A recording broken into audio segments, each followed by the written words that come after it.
So moving on, we have touched upon the pillars, we have touched upon the main setting. Let's come to the next stage, that is the interview. Now, for many of the aspirants who are right now watching this, interview is a far stage, but it is a stage that they need to be prepared about, and they need to know from a person who has been through that experience more than once. So let me come to this. How do you actually prepare for the interview? They call it the personality test. Personality is not something that you can grow in a month or in a month and a half. So how do you start your interview preparation? When exactly do you start that preparation? So let me start by saying that it is called a personality test for a reason. And anybody who has cleared prelims and mains, rest assured that you have that personality that UPSC is looking for. The problem lies only in the place when you try to hide that personality, and that happens with a lot of aspirants, right? Okay. So, in order to prepare for the personality test, you have about decent time which is given by UPSC. Generally, at least a month is given by UPSC to prepare for the interview after the mains result also. So, use that time very well. And how you should use that time is there is a detailed application form which is generally filled before the prelims exam, before the main exam. So try to take down keywords from there, which may include your name, your mother's name, your father's name, your place of birth, your school. For example, my school's name was Sri Swaminarayan Gurukul, so I was asked a question about Gurukul schools, residential schools in India. Right. Your hobbies. Hobby is a very key aspect of questions, and generally everybody gets questions asked about their hobbies and interests.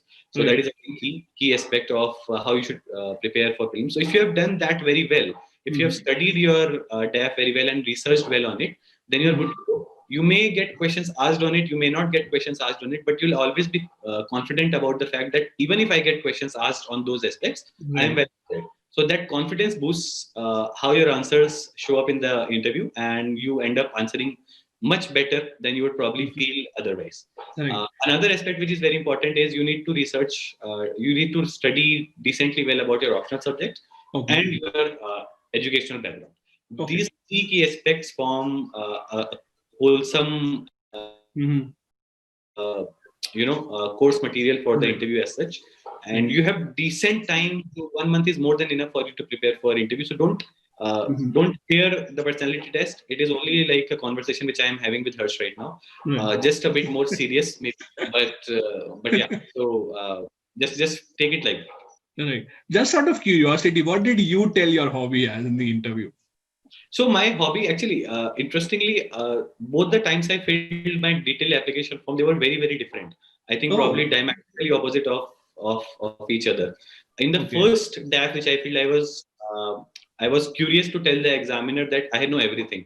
So my hobby is listening to songs also. My hobby is watching movies also. My hobby is reading books also. So I wrote all three, and I got questioned asked out of all three, and I did not know. Because of course nobody can have hobbies, three hobbies, which hobby is something which you do every day, right? So not everybody watches movies, read books, and listen to songs every day, like in that detail, right? So that is the mistake which I made. In the second detailed application form, I was very precise. So I gave them just one hobby, and the hobby was reading non-fiction books. That is the only hobby that I wrote there. Secondly, I did very smart things. I mean, I tried to do a smart thing. So I wrote my academic interest. So in the last detailed application form, I had written everything. I was the executive committee head of this committee. I was executive. I was college president. I'd written everything that I probably had achieved before. Academically. Right. But in this particular time, I focused majorly on what I want the examiner to ask questions to me about. True. So I brought it down to just two. I wrote one. I have written a paper on Tawaif and the traveling bioscope. That is one. I want you to ask me questions about the Kurdistan culture of India. And second, I just wrote the executive committee member of Friday School of Economics. I want you to ask me questions on those two aspects. That's it. I'm not giving you any more information than that. You're not asking me questions on anything. So that is actually very important. You need to be very precise. Don't try to put all the information there is on the detailed application form. This will just give more fodder to the examiner to ask you questions. Okay. One more question related to the interview part itself. So obviously you cannot possibly know answer to all the questions that are asked in the interview. Now you might also, and you just pointed out the fact that there were many questions asked about your hobby in your second attempt which you could not answer. Now, what do you think is the best way to handle a situation where a question has been asked and you have no clue about that? Do you make a calculated guess? Do you apologize for that? Or do you just move on? What do you suggest? So never try to bluff the interviewer. Okay. If you don't know, do not give a fake answer. Do not try to make up any answer. Never do that.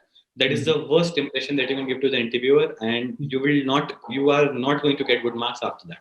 So that is the first basic principle that needs to be remembered by every aspirant who is appearing for the interview, right? Next, what I did, I can share that. So I prepared about, I think, 4 to 5 ways of how I want to say no. Okay. Like I do not know the answer to the particular question. So one way was, sorry sir, I do not remember this. Okay. Second was, sir, I had read about this, but unfortunately I'm not able to recollect it right now. Okay. Third was, sorry sir, I am not able to recall it right now. I'll go back and read up on it further.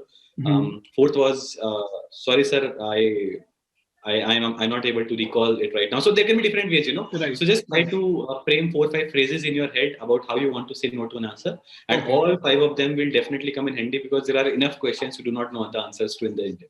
Right. Right. Okay. So amazing. This has been extremely, extremely helpful.